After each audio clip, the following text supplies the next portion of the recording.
और इस आम के पत्तों की टहनी को जो मंगल कलश के जल में लगाकर नारियल रूप मेरा शिवलिंग रख देगा और इसी मंगल कलश के द्वारा ही सारे देवी देवताओं की पूजा स्वीकार होगी। बिना कलश के कोई पूजा स्वीकार। इसीलिए जब भी कलश बनाया जाता है, मंगल कलश, यज्ञ करते समय, कथा करते समय या किसी कथा अनुष्ठान में ये मंगल कलश में कौन से पेड़ की टहनी लगाई जाती है? आम की। हम इस आम के पेड़ की लगी हुई टहनी को नारियल लगा हुआ मंगल कलश की यात्रा करते हैं, क्योंकि जैसे ही ये कलश बनाया जाता है तो भगवान शंकर ने वरदान दिया, सारे देवी देवता, सारे तीर्थ, सारे नवग्रह इसी मंगल कलश के जल में हमेशा के लिए विद्यमान हो जाएंगे। और इस कलश की पूजन करते समय यही मंत्र बोला जाता है, कलशस्य मुखे विष्णु कंठे रुद्र समाश्रितः, बोलो तस्सतो ब्रह्मा मध्ये माल्पना स्मृतः, कुक्षौ सागरा सर्वे सप्तदीपा वसुंधरा, ऋग्वेद यजुर्वेद सामवेदो अधर्वणः, अंगस्य सहिता सर्वे कलशंतो समाश्रिता। चारों वेद ब्रह्मा विष्णु महेश दुर्गा गणेश नवग्रह इस मंगल कलश में हमेशा के लिए जल में समाहित हो जाते हैं। और जो इस मंगल कलश को सिर पर रख कर के जितने पांव वो जमीन पर रखते हुए कथा के पंडाल तक कोई पहुंचता है, अनुष्ठान के पंडाल तक कोई पहुंचता है, कितनी लोगों को पता है ये मंगल कलश हम घर ले जाएं तो आम के पत्तों की टहनी का क्या करें, नारियल का क्या करें, जल का क्या करें, और मंगल कलश जो खाली हो गया उसका क्या करें? जरा हाथ खड़े करके बताओ कितने लोगों को मालूम है, तब तो बताऊंगा। पता है मुझे, हाथ खड़े नहीं, अगर खुद भी खड़े हो जाओगे तो भी पता नहीं है। चलो हाथ खड़े करके द्वारा, विद्वान के द्वारा आशीर्वाद लेकर घर ले जाए। नोट कर लेना, कागज पेन लाए हो। फिर जाते ही इसके नारियल को एक थाली में रख दो, प्लेट में रख दो, स्टील की हो, तांबे की हो, कांसी की हो, पीतल की। नारियल को हटाकर मंगल कलश को उल्टे हाथ की गोदी में बिठाकर, उल्टा हाथ जानते हो ना, बाएं हाथ, और गोदी कैसे बनाओगे बाएं हाथ की? हाथ को छाती से लगा लो और कलश को यहां बिठा लो, दबा लो, और आम के पत्तों की टहनी से जितना जल है उस जल में से आम के पत्तों से अपने घर में पूरे इस जल का छींटा दे दो। पर याद रखना, कभी गंगा जल छिड़कना हो, पवित्र जल छिड़कना हो, धूप देना हो, धूनी देनी हो, तो कभी भी घर में नीचे से ऊपर की ओर नहीं देना चाहिए। नीचे से ऊपर की ओर अगर तुमने ये कर्म किया तो प्रेत आत्मा तुम्हारे घर में आकर निवास करेगी। यदि आपका केवल फ्लैट है, छत नहीं, 2 मंजिला 3 मंजिला मकान है, अकेला कमरा है, तो भी कमरे के दरवाजे बालकोनी से छिड़कते हुए कमरे में छिड़कना। और यदि छत आपकी है, चाहे कितनी मंजिल क्या हो, तो सबसे पहले छत से छिड़कना शुरू करना। क्या छिड़कना है? मंगल कलश का अमृत जल। कौन सा जल है ये? अमृत जल। अमृत जल। छत से छिड़कते हुए सीढ़ियों से आते रहिए। जितने कमरे हैं, रसोई है, मंदिर है, ड्राइंग रूम है, डाइनिंग रूम है, किचन है, शयन रूम है, लैट्रिन बाथरूम को छोड़ करके सभी जगह पर इस जल को छिड़क लेना। बाकी जो जल बचे, आम के पत्तों की टहनी को नारियल के साथ थाली में रख देना और अकेला कलश ले जाकर किसी गमले में, पेड़ में इस कलश के द्वारा सूर्य नारायण को अर्घ देना है। तो पूरा जल कलश का सूर्य को दे करके इस कलश को कपड़े से साफ करके सूर्य की धूप में सुखा देवी। जब ये कलश सूख जाए तो इसमें गेहूं भरने चाहिए, और जिनके पास गेहूं ना हो तो चावल भी भर सकते हैं। हमारे दो अन्न को बड़ा पवित्र माना है। देखना, पंडित जी फेरे करावे या पूजन हवन करावे तो दोनों अन्न जरूर मांगेंगे। गेहूं मांगेंगे, षोडश मातृका बनाएंगे, कलश के नीचे रखेंगे, अक्षत चावल मांगेंगे, पूजन कराएंगे। इस कलश में चावल और गेहूं दोनों जो भी तुम्हारे पास हो भर देना चाहिए। और जो नारियल इसका है, बिना पत्तों के गेहूं चावल भर करके नारियल को इसके ऊपर लगा करके अपने घर के ईशान कोण में, ईशान दिशा भगवान शंकर की है, देवताओं की दिशा पूर्व दिशा है, लेकिन शंकर भगवान की कौन सी दिशा है? ईशान दिशा। ईशान दिशा। और ईशान दिशा होती उत्तर और पूर्व के बीच। अगर समझ ना सको तो घर के बीचों बीच खड़े हो जाना और उधर मुंह करना जहां सुबह सुबह सूरज उगता है। सूर्य उदय की दिशा में खड़े हो जाना, मुंह करके दोनों हाथ फैला देना। उल्टा हाथ जिधर जा रहा है और आपका चेहरा सामने जा रहा है, इसके बीच की जो दिशा है वो कौन सी दिशा होगी? ईशान दिशा होगी। किसी भी कमरे में ऊपर बच्चों का हाथ ना लगे, कोई चीज उतारते समय गिर ना जाए। ईशान दिशा में इस मंगल कलश को भर करके, अन्न भर करके रख लेना। ये अन्नपूर्णा देवी बन गई है। कहते जिसके घर में मंगल कलश, गेहूं और चावल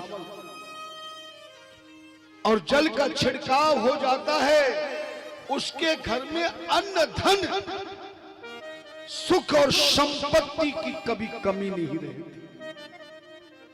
जहां भी आपके घर में जगह है, संभाल करके रख देना। अलमारी में रख दो, अलमारी के ऊपर रख दो, संभाल के रखो। पर याद रखना, दोबारा कभी कलश की आवश्यकता पड़े, जन्मदिन पर, सत्यनारायण की कथा, हवन में, किसी कथा के आयोजन में कभी कलश की आवश्यकता पड़े, जब तक ये कलश नारियल तुम्हारे ठीक ठाक रहे तब तक जिंदगी में दूसरा कलश कभी नहीं लेना और ना ही दूसरा कलश बनवाना है।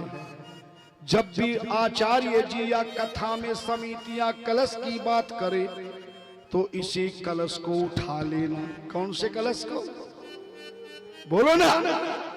जो ईशान कोण में अन्नपूर्णा देवी रूप में रखा है, इसे उठा के नारियल हटाकर इसके चावल और गेहूं थाली में खाली कर लेना।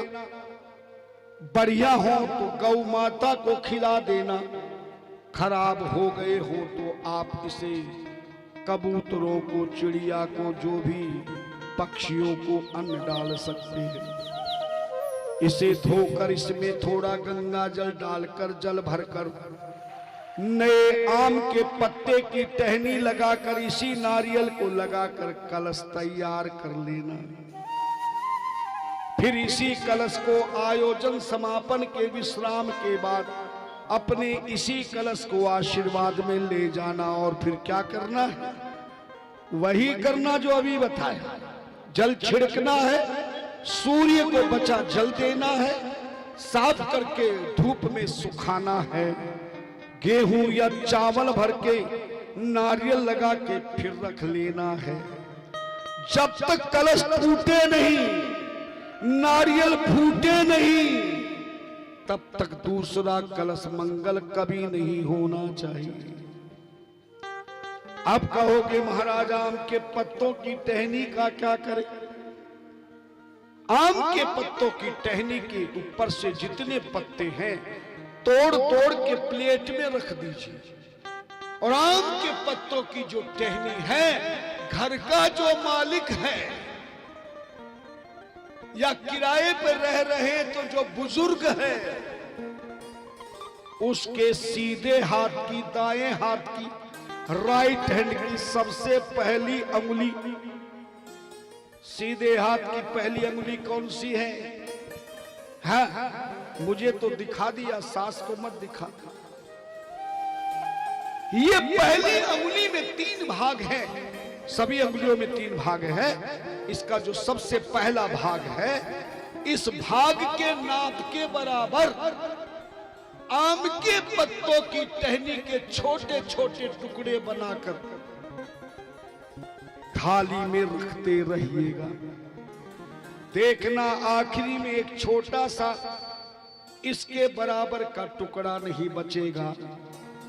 आखिर वाले टुकड़े को सीधे हाथ में लेना, स्त्री हो या पुरुष, बड़ा हो या छोटा, जो भी घर का कोई भी व्यक्ति समझदार है, इस छोटे टुकड़े को सीधे हाथ में ले जाकर घर के दरवाजे से बाहर, अगर छत नहीं है तो घर दरवाजे के बाहर, फ्लैट है तो पार्क में चले जाओ, और अगर छत है तो छत पे चले जाओ। छत पे जाकर इस टुकड़े को हाथ में लेकर दक्षिण दिशा की ओर मुख करके खड़े हो जाना। दक्षिण दिशा कैसे होगी? छत के ऊपर भी इसी तरह खड़े हो जाना, जिधर सूरज सुबह सुबह निकलता है, और दोनों हाथ फैला लेना। जिधर दाया सीधा हाथ जाए तो वो दक्षिण दिशा। दक्षिण दिशा में अपने पितरों का ध्यान करके, हे पितृ देवताओं, मेरे हर वर्ष श्राद्ध पक्ष में, कनागतों में या आपकी सेवा में कोई कमी रह गई हो, जिन पितरों का कल्याण न हुआ हो, आज मैं मंगल कलश के आम के पत्तों की टहनी, जिसे भोलेनाथ ने वरदान दिया है, इस टहनी का एक आखिरी टुकड़ा अगर पितरों को दे दिया जाए तो सारे पितरों का कल्याण हो जाएगा और पितरों का आशीर्वाद मिलेगा। ऐसा कहकर के आप इस टहनी के टुकड़े को दक्षिण में फेंक देना। फिर हाथ धोकर, मुंह धोकर के आपके घर में कलावा होगा, मोली होगी, है ना? जानते हो ना मोली कलावा जो हाथ में बांधते पंडित जी? इसका धागा लेना, एक आम का पत्ता और एक टहनी एक साथ मिलाकर इस धागे से बांध के बंदरवाल बना लेना। बंदरवाल जानते हैं ना? एक एक करके आगे बांधते रहना। अगर टहनी के पत्ते ज्यादा हो, टुकड़े कम हो, तो अकेला पत्ता भी बांध देना। यदि पत्ते कम हो, टुकड़े ज्यादा हो, तो अकेला टुकड़ा बांध देना। ये आम के कलश, मंगल कलश की आम के पत्तों की टहनी की बंदरवाल अपने घर के मुख्य द्वार पर बाहर की तरफ बंदरवाल को बांध देना। कहते हैं कि जिसके घर में मंगल कलश की बंदरवाल बंध जाती है, फिर भले वो सूख कर खत्म हो जाए, पर उस परिवार का वास्तु दोष, देव दोष, ऋषि दोष, ऊपरी पराई टोना टोट का सब समाप्त हो जाता है, और उसके घर में देवी देवता सब आकर के निवास करते हैं। यदि कोई बीमार हो, शरीर से लाचार हो, शरीर से बेकार हो जाए, बीमारी दवाइयों से नहीं मिट रही है तो रोगी जिस कमरे में सोता है उस कमरे के बाहर इस बंदरवाल को बांध देना। देखना बिना दवाई के आपका बीमार व्यक्ति सारे रोग से, दुख से, समस्याओं से मुक्ति हो जाएगी, उसको जीने की शक्ति मिल जाएगी और शिव महापुराण की परम भक्ति मिल जाएगी। यदि किसी को संतान न हो रही हो, संतान हो के मर जाती हो, दवाइयां लेने पर संतान का योग नहीं बन रहा है, जन्म पत्री में भी संतान का योग नहीं, डॉक्टरों ने भी मना कर दिया, मैं आपको वचन देता हूं, मेरे 30 वर्षों में सैकड़ों उदाहरण है। हाँ? जिनको 17, 20 साल तक संतान नहीं हुई, इस उपाय से उन्हें आज एक नहीं 2 संतान। अलवर में हमारी कथा चल रही थी, राजस्थान में 5-6-7 वर्ष हो गए। एक देवी कहने लगी मुझे संतान नहीं है, मैंने गोद ले ली बच्ची को। हमने कहा तू ये कार्य करना, 2 साल में एक सुंदर कन्या पैदा हो गई और 3 वर्ष बाद एक बेटा भी पैदा हो गया। बोले जो गोद ले कि इसको क्या करूं, मैं कहा इसको मुझे दे जा। अब तुझे बुरी लगने लगी क्या? अरे इसको 2 की जगह 3 संतान मान ली, इसी की कृपा से। पूछ लेना, हो सकता वो यहां आए मिलने के। ध्यान देना, उस पलंग के ऊपर की दिशा में या कमरे से बाहर इस बंदरवाल को बांध कर देखना, आप दोनों का घनिष्ठ प्रेम हो जाएगा और धर्म का नियम हो जाएगा।